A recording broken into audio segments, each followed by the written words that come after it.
What if everything you learned about the first Americans in school was wrong? For almost a century, we were taught a simple story. A group called the Clovis people walked across a frozen land bridge from Asia, and they were the first humans to ever set foot in the Americas. Clean, simple, final. But in the last few years, that story has been quietly falling apart, buried under footprints in the desert, stone tools in a remote cave, and bones that refuse to fit the timeline we were given.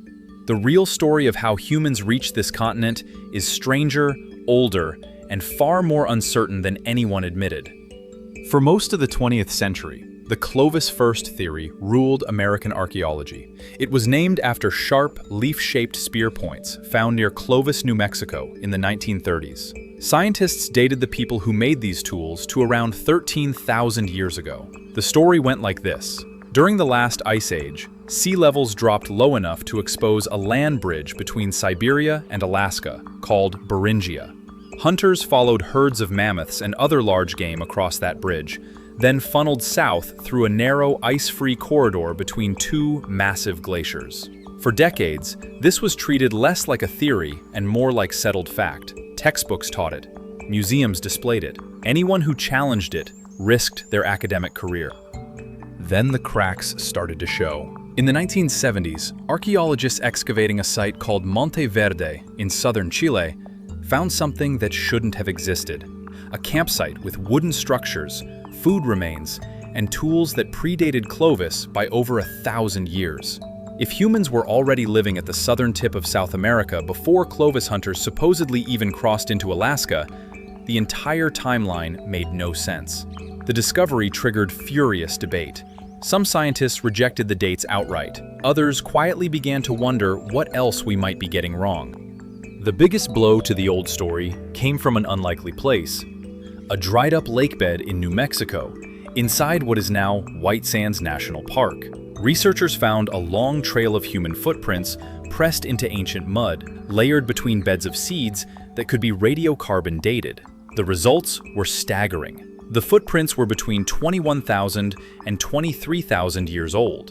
That means people were walking, running, playing, working across this land roughly 10,000 years before Clovis culture even existed.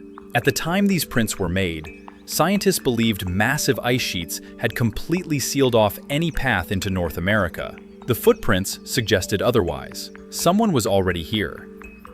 So how did people get past walls of ice that supposedly blocked every route south? One leading idea is the Kelp Highway hypothesis. Instead of walking through an interior ice corridor, early migrants may have moved along the Pacific coastline by boat, hugging the shore and living off rich marine resources: fish, shellfish, seaweed, sea mammals. Coastlines during the Ice Age looked nothing like they do today. Lower sea levels exposed land and resources now hidden underwater. A slow, coast-hugging migration would explain how people reached as far south as Chile while leaving little trace behind, since much of that ancient shoreline is now submerged.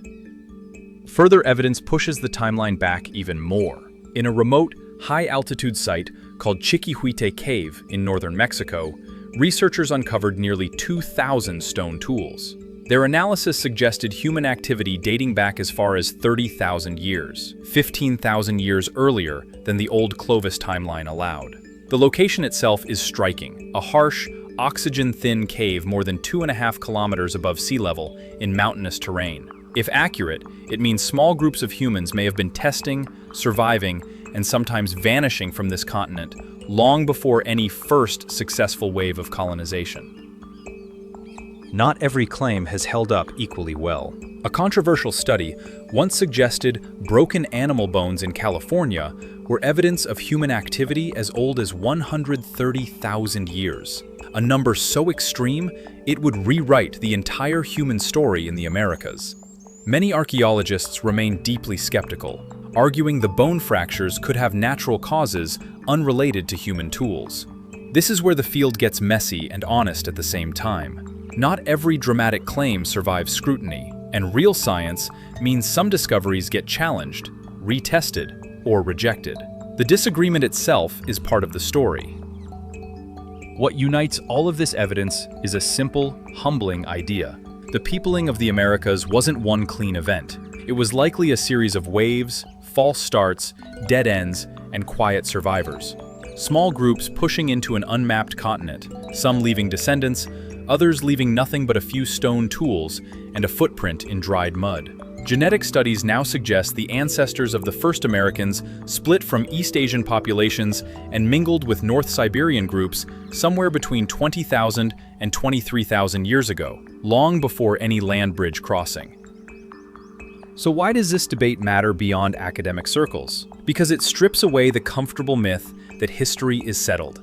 Every generation of archaeologists believed they had the final answer, and every generation was eventually proven wrong by a footprint, a bone, or a stone tool nobody expected to find.